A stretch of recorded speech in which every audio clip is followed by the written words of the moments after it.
ਹੁਸ਼ਿਆਰਪੁਰ ਦੀ ਬੇहद ਹੀ ਬਦਨਾਮ ਨਸ਼ਾ ਤਸਕਰ ਮਹਿਲਾ ਦੇ ਨਜਾਇਜ਼ ਉਸਾਰੀ ਘਰ ਦੇ ਉੱਤੇ ਚੱਲਿਆ ਪੀਲਾ ਪੰਜਾ। ਇਸ ਮੌਕੇ ਐਸਐਸਪੀ ਹੁਸ਼ਿਆਰਪੁਰ ਸੰਦੀਪ ਮਲਿਕ ਵੀ ਨਾਲ ਮੌਜੂਦ ਰਹੇ।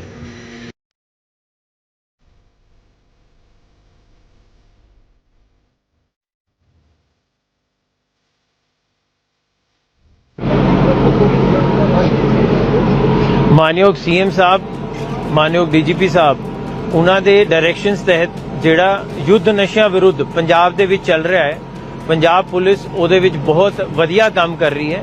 ਉਹਦੇ ਤਹਿਤ ਹੀ ਅੱਜ ਅਸੀਂ ਪੁਲਿਸ ਸਟੇਸ਼ਨ ਟਾਂਡਾ ਦੀ ਜੁਰਿਸਡਿਕਸ਼ਨ ਦੇ ਵਿੱਚ ਚੰਡੀਗੜ੍ਹ ਕਾਲੋਨੀ ਦੇ ਵਿੱਚ ਖੜੇ ਹੈਗੇ ਆ। ਇੱਥੇ ਇੱਕ ਸਰਬਜੀਤ ਕੌਰ ਨਾਮਕ ਇੱਕ ਲੇਡੀ ਹੈਗੀ ਜਿਹਦੇ ਤੇ ਪਹਿਲਾਂ 11 ਐਫਆਈਆਰਸ ਦਰਜ ਹੈ। ਉਹਨੂੰ ਕਨਵਿਕਸ਼ਨ ਵੀ ਹੋਈ ਹੈ ਐਂਡ ਹਾਲ ਦੀ ਘੜੀ ਵੀ ਉਹ ਜੇਲ੍ਹ ਦੇ ਵਿੱਚ ਬੰਦ ਹੈ। ਉਹਨੇ ਇਲੀਗਲ ਕੰਮ ਕਰਦੇ ਹੋਏ ਉਹਦੇ ਤੇ 11 ਐਨਡੀਪੀਐਸ ਦੀ ਐਫਆਈਆਰ ਦਰਜ ਹੈ। ਇਲੀਗਲ ਪ੍ਰੋਸੀਡਸ ਦੇ ਰਾਹੀਂ ਇੱਥੇ ਕੰਸਟਰਕਸ਼ਨ ਕੀਤੀ ਹੋਈ ਹੈ ਜੋ ਕਿ ਵਕਫ ਬੋਰਡ ਦੀ ਲੈਂਡ ਹੈਗੀ। ਅੱਜ ਸਾਡੇ ਨਾਲ ਵਕਫ ਬੋਰਡ ਦੇ ਈਓ ਸਾਹਿਬ, ਤਹਿਸੀਲਦਾਰ ਸਾਹਿਬ ਨਾਲ ਡਿਊਟੀ ਮੈਜਿਸਟ੍ਰੇਟਸ ਇੱਥੇ ਹੈਗੇ।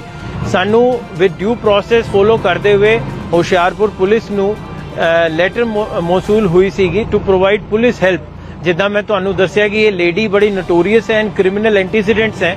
ਸਾਨੂੰ ਖਦਸ਼ਾ ਸੀਗਾ ਕਿ ਇੱਥੇ ਕੋਈ ਵੀ ਅਨਸੁਖਾਵੀ ਘਟਨਾ ਨਾ ਵਾਪਰ ਸਕੇ, ਇਸ ਕਰਕੇ ਸੀਨੀਅਰ ਆਫਸਰਸ ਦੇ ਤਹਿਤ ਭਾਰੀ ਪੁਲਿਸ ਬਲ ਇੱਥੇ ਲਾਇਆ ਗਿਆ ਹੈਗਾ ਐਂਡ ਵਕਫ ਬੋਰਡ ਅੱਜ ਇੱਥੇ ਪਹੁੰਚ ਕੇ ਇਸ ਇਲੀਗਲ ਪ੍ਰਾਪਰਟੀ ਨੂੰ ਡਿਮੋਲਿਸ਼ ਕਰ ਰਿਹਾ ਹੈਗਾ ਐਂਡ ਇਹਦਾ ਪੋਜੈਸ਼ਨ ਲਊਗਾ।